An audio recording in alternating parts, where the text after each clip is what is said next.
Hey, what's going on, guys? This is DOSBoot here, coming to you with some Titanfall gameplay on Fracture. Today I'd like to talk about music, because the other day I was walking around listening to music, and I thought, wow, music these days kinda sucks. And of course, by music, I mean the mainstream stuff, that people of my age listen to. This is like the pop, rap, reggae stuff that to me is dominating the radios nowadays. To me, I think this stuff is so crappy, like there's no rhyme or reason to the songs. I guess, yeah, it's all about the bass and dance songs, but it's so weird. But I'm not here to hate on music, and this all might be because I like alternative music myself. Anyways, though, I thought back through the years of music because I listened to the oldies and wondered how the hell did music progress to the point where it is today. It's funny that I bring this up, but I do see some similarities between, like, let's pick a date, like the 60s. So you got bands like the Beach Boys, the Beatles, Rolling Stones, even Elvis, and these were your iconic pop, rock, and rock and roll artists in the age. And there were many songs that came out that were like your dance songs back in the day. Which, for the sake of the similarity, you could say that today, the top of the charts has those dance songs that are always played. So yeah, I guess you could say you have the similarity of, being dance songs, but the lyrics and stuff that are today are just horrendous. And now I remind you, this is the rap stuff that's out today, not like the alternative stuff I listen to, which actually has meaning to it. But realistically, all these songs are about sex, drugs, and alcohol. And it's like, where did this even come from? And I say that, but like my first thought is probably the 70s. That was a time of sex, drugs, and alcohol. And that ideas might have translated through today, but I feel the rise of this rebellious teenager really drives the music that comes out today. The music that comes out these days is for the teenagers, because, that's what they want to hear, I guess.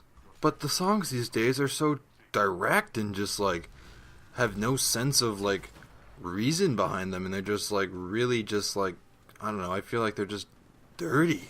But back in the day, the songs were not so direct. You could say, because yes, there were still songs about sex and drugs in the 60s, but it's just not forced upon you as much.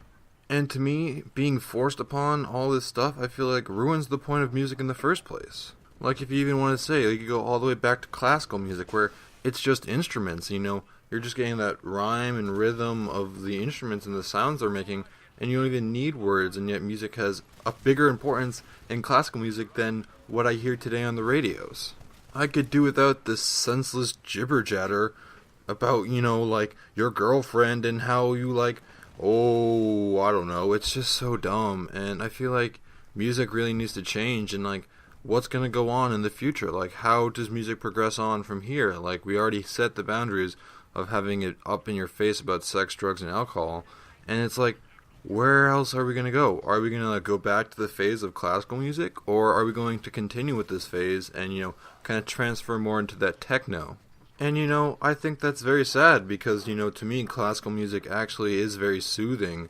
And so it's like the kids of these days don't even listen to it, or, there's some of you might be out there that listen to classical music, but, I just don't see, like, what's going to happen to, like, things like alternative music that's, starting to die out because of this horrendous age of, like, pop. And, there might be some hope for me, as the teenagers grow up and the time goes on, maybe this generation of music will go on with these teenagers and we'll get, like, this whole new set of music, which I'd be very interested to see because, maybe we will progress into the alternative or go to the classic or, phase towards just techno, which is just like classical because there is no words, but it is all like synthetic and stuff like that.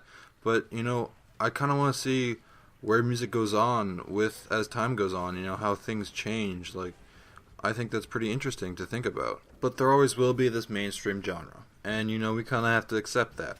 And it's kind of saddening that we have to do that because, like, in today's age, I've seen music artists that start out as alternative, and then they start moving to that more of pop kind of genre, and they're trying to get like a bigger audience, and I feel like that just ruins the music for me as a listener who likes the kind of the older stuff. And so you might ask, hey, wait, this is a gaming channel, and I'm watching Titanfall gameplay. How does music have to do with any of this? And, well, let's tie this together. Let's think about it. So, the classical video games, the N64, GameCube, NES, if you want to go all the way back to the Dreamcast and all that kind of stuff.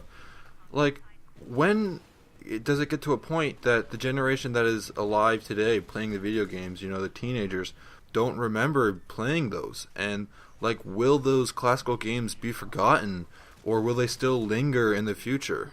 And there's still some hope of, kids playing those classical games because they are classic. Because, there's still N64s, NES, Dreamcast around that you can get your hold on. But, like, even today, they're making remastered versions of those old games or, kind of revamping that. So, like, classical games are still out there, and, I would like to see what happens with that. And another similarity with video games is that there is that mainstream genre, or you want to call it, type of game, like the fighters, the first-person shooters, the RPGs. Realistically, those are the mainstream games. You do got your, like, sports games and adventure games, but, like, when it boils down to the gaming industry, I feel like the majority of the games are those FPSs. And, like, will those sports games, like, kind of, like, trickle off as time goes on? I wonder. And, there's probably much more similarities between video games and music, but, there is a big difference.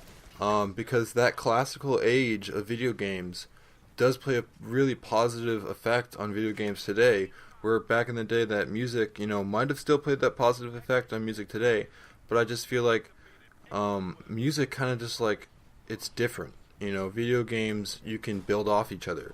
Music, you have to be kind of, like, on your own and be innovative. And that kind of just makes a difference between the two topics. And of course, there's tons and tons of more differences that are obvious and some are not as much, but that one kind of speaks to the argument I had before about how music these days is crappy and it doesn't really relate to the past. And so the last kind of connection I want to talk about between music and video games is the future. Like, as I said before, like, where's the future of music going to go? Are we going to have, like, a reset, or are we just going to continue with this phase? And, I wonder with that for the video games, like, are we going to continue with the big FPSs and RPGs as we see today, or are we going to kind of go back to those oldies kind of games, or, continue with this phase? And I just wonder, like, where the future of video games goes. And so I'd like to hear your opinion on this. So in the comments, tell me what you think music and video games is going to end up doing in the future. And if you like this type of commentary, please hit that like button and subscribe, because I plan on doing more of these in the future.